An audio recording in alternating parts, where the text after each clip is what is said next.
em julho. E comecei a procurar sites e revistas columbófilas da Holanda e da Bélgica, que são da Alemanha e tudo, e descobri que em uma delas a pessoa falando sobre a laçota. É sabido que eles evoluíram de lá para a vacina vírus morto com um adjuvante, que ela tem um espectro de ação não espectro de ação, uma duração de ação anual. Então eles fazem isso e ela é preconizada e é obrigatória nos países europeus. E por que a laçota? Consegui achar, já que a laçota ficou um pouquinho jogada para lá nos países europeus, achei algum trabalho em que o cara dizia que o pombo ele é menos sensível ao vírus da Newcastle do que a galinha, ou a vacinação com a laçota do que a galinha. E que a vacinação com a laçota para o pombo tinha que ser 5 vezes maior a carga viral para ficar bom. Entendeu? E eu coloquei os vídeos na internet, todo mundo já deve ter visto. Eu, inclusive, coloquei primeiro que era importante vacinar e depois assim, que eu tendo visto algumas de pessoas experientes com pombo ou de sites de columbófilos, de veterinários europeus, que a sensibilidade do pombo era menor ao vírus laçota, então que tinha-se que quintuplicar a dose. A maior parte fez isso. E outra coisa é que a vacinação não teria que ser quadrimestral, seria trimestral para você ter vamos dizer, 99, como o senhor disse aí, por cento. E feito isso, esse ano não se ouviu falar de Newcastle aqui no Brasil. Como esses aí, YouTube, coloca no YouTube, que isso circula em comunidades sociais. Não adianta você colocar em site, na internet, nem nada. É o WhatsApp que manda aqui. Eu queria só submeter ao senhor isto que eu estou falando, porque foi aí que, de certa forma, eu acho que eu contribuí um pouquinho para melhorar isso. E o que o senhor acha do que eu falei, que eu quero submeter ao senhor, que é doutor e eu não sou nada. Eu sou um curioso no assunto, mas tenho alguma experiência na área biológica por ser médico. Não, importante a discussão. Eu discordo do senhor a questão do Senado, acho que todo mundo aqui, a gente está... É importante pegar essas opiniões, mas, por exemplo, os meus resultados, eles contradizem um pouco essa questão da dose quintuplicada. Porque eu fiz a dose recomendada em galinha e no pombo com a mesma vacina e o nível de resposta que eu tive nas duas espécies foi a mesma. Eu não tive uma resposta maior ou menor no nível de anticorpo. Eu tenho toda a cinética de anticorpo por um período que eu fiz o experimento, foi na galinha e nos pombos, foi basicamente a mesma. Essa questão de ter quintuplicar dose. Agora, uma coisa que eu não avaliei, que é a duração. Justamente porque o meu experimento, o maior que foi em torno de 160 dias, mais ou menos 5 meses. Até lá, os animais mantiveram o anticorpo. Além disso, eu não consigo te responder. Então, intensidade de anticorpo, eu posso dizer para vocês, com base no meu resultado, que ele foi similar galinha e pombo. Duração, eu não consigo te afirmar mais do que esse período. Que daí seria uma possibilidade de uma avaliação, da gente fazer um estudo para ver quanto tempo esses anticorpos vão permanecer na ave.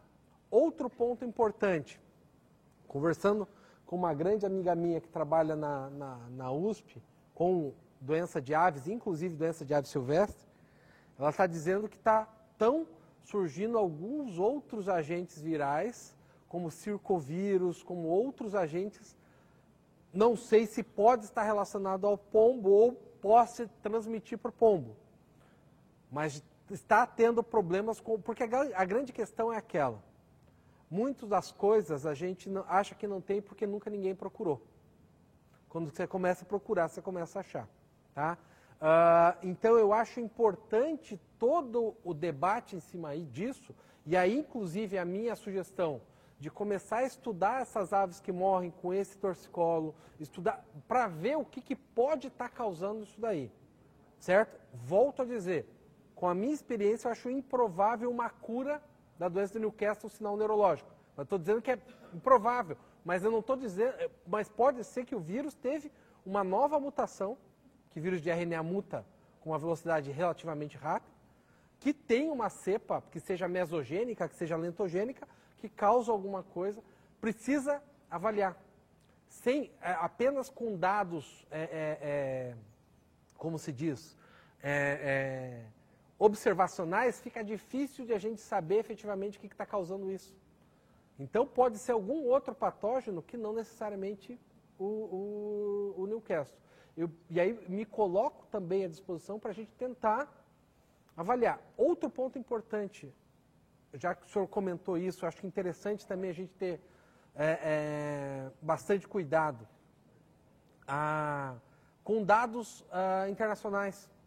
Muitos dos meus resultados, eles não bateram com dados do exterior, por causa que a realidade é outra, amostras são outras. Por exemplo, se o senhor pegar, e aí eu acho um absurdo isso, o pessoal fica falando muita bobagem, é a doença do pombo, com relação ou a histoplasma, a criptococcus, esse tipo de coisa, né?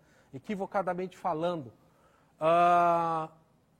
Das 1000 amostras que a gente fez, por exemplo, para Newcastle, a gente procurou também criptococcus. E no exterior, literatura exterior, fala que o pombo é o grande transmissor, é isso, aquilo.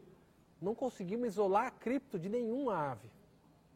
Então, às vezes, a realidade brasileira ela é um pouco diferente da do exterior. Então, eu acho que a gente tem que começar a produzir esse material no Brasil. Começar a pegar esses dados, esses animais que morreram, caramba, vamos pensar em buscar e pensar, descobrir o que é que está acontecendo aqui. Porque a realidade climática, enfim, é completamente distinta. Tá? Diga...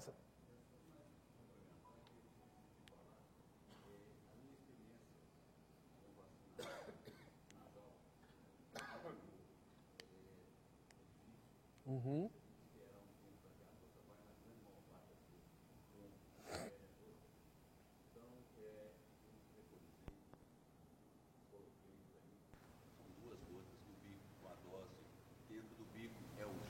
Fácil, você não desperdiça. Perfeito. O senhor falou de outras doenças. Na Europa, o senhor falou do circovírus, e tem lá o adenovírus, que dá todo ano uma diarreia enorme, só que não tem sintomas neurológicos. Então, ao meu ver, essa é a diferença. Não, sim. Falaram já de adenovirose aqui, mas nós não temos, todos aqui que tiveram essa diarreia, esse sintoma de diarreia, que tiveram sintoma neurológico. Não em todos os pontos. Mas eu acho que é tão interessante essa discussão, para vocês terem uma ideia. Enfim, minha formação é virologista e usei o pombo como modelo de Newcastle, mas acabei trabalhando com outros agentes. Só para clarear toda essa questão. Uma parceria que a gente fez com a Universidade de São Paulo, lá com o Ribeirão Preto, professor, vocês conhecem o professor Tadeu, da Faculdade de Medicina, e junto com uma universidade da Escócia, decidimos ver vírus transmitido por carrapato, né? Encontramos no rebanho bovino brasileiro um vírus que só tinha sido descrito na China, né? Por que eu estou chegando a esse ponto? Mas quer dizer que ele veio... Você não sabe o que tem sem nunca procurar. Então eu acho que tudo isso para ilustrar essa questão, nós temos que procurar. Temos que ver o que é. E eu acho que vocês têm esse receio, eu acho que é importante, mas cabe também todos os colegas que trabalham comigo, que eu tenho dentro de uma possibilidade de pesquisa, eles trabalham da exata mesma forma. Jamais eu vou fazer pesquisa com amostra. Deu positivo para tal coisa, não interessa quem que é. Mas isso e aquilo. Pô, não vou fazer um negócio para amanhã tá batendo na sua porta, vim aqui para matar os pombos porque deu. Sabe, não é esse o objetivo, mas a gente tem que procurar. Eu acho que a gente tem que, e vocês, de alguma forma, estabelecer alguma logística interna entre os criadores, para a gente começar a procurar e tentar descobrir o que está causando isso daí. Eu acho que isso é fundamental, porque às vezes tem alguma coisa que a gente não está nem imaginando, e esse exemplo que eu dei, como é que eu ia imaginar que um carrapato está transmitindo um vírus que só tinha sido descrito lá na China? Sabe? Então, às vezes está tendo, pode ser, e eu posso, daqui a 6 meses, 1 ano, sei lá, fazendo uma pesquisa e vir falar, gente, realmente era Newcastle, uma variante que eu tive. Eu fiz o sequenciamento genômico, ela mutou aqui, e era Newcastle mesmo. Porque a pesquisa ela é muito rápida e a informação vem muito. Com a informação que eu tenho hoje, a resposta é essa. Mas eu não me furto em nenhum momento, daqui a um tempo, vim falar, ó, mudou. Eu descobri outra coisa. É outra situação. Eu acho que tem que pesquisar. Eu acho que a gente tem que sair do campo do, é isso, é mais ou menos isso que o senhor falou. Salmonela forte, é aquilo, é uma adenovírus, uma encefalomielite, é um circovírus. O que é? Vamos procurar. Abandonar o achismo. Exatamente. Exatamente. Pelo nível de profissionalização que vocês têm, e eu tiro o nível de profissionalização de vocês pela toda a questão, pela toda a logística, por tudo isso que vocês fazem em prol da columbofilia, eu acho que vocês têm que sair desse caminho. Uma sugestão, né? Eu queria uma pergunta. A princípio eu tive um caso lá e eu achava que era salmonela, diarreia, né, as fezes bem verde, amarelada, e os pombos perdiam as pernas, eles paravam de andar também. Isso seria salmonela? Não sei te dizer. Sem Alguém, né, no caso, teve esse problema aqui. Uma outra situação, desculpa seu nome? André. André, eu já peguei caso desse quadro, por exemplo, com micotoxicose. Já peguei com micotoxicose, caso em ave, com essa descrição que você tem. Salmonela, sinal neurológico. Então, eu quero chegar... Veja a quantidade de doenças, de situações que convergem para o mesmo sinal clínico. Então, volto a dizer, a gente tem que começar a profissionalizar. Claro. A maior parte dos criadores são competidores. A eliminação de um pombo que tem esse sintoma, mesmo que pós-vacina, é interessante? No meu caso, eu faço isso. Eu também faço. Eu trato ele, não deu resultado, eu mato. Elimino, acho eu que um problema. Esse pombo eu não vou ter possibilidade mesmo, futuramente, de concorrer com ele em provas. Então eu elimino ele. É uma forma? Eu acho que é uma forma. Para os competidores, eu não... só que eu também sei que pode não ter resultado, porque pode aparecer em outros, futuramente. Sim, mas essa medida é a medida utilizada universalmente para controle de doença em animal em diversas situações. Eu vejo ela como uma medida que o senhor pode... Porque é o seguinte, você pensa no plantel também. Por mais que aquele animal, pode ser que seja um animal de um alto valor, que é um animal isso, que aquilo, a pergunta sempre cai naquela. Exatamente. É viável mantê-lo, tratá-lo e colocar em risco os demais? Agora, por exemplo, o senhor pode me dizer, não, eu tenho uma outra instalação que eu levo ele para tratar em separado para ver como é que é. Exatamente. Que é outra pessoa que vai lidar para evitar esse tipo de coisa. Vamos tentar tratar. Então, são situações, mas eu acho extremamente viável e vantajoso esse... Veio uma ave de fora e apresentou esse problema. Se você tratar em um determinado período de medicamentos e ele não reagir, eu elimino. Perfeito, perfeito. Minha pergunta. Uma das dificuldades, eu não sei se o professor vai formar para a gente.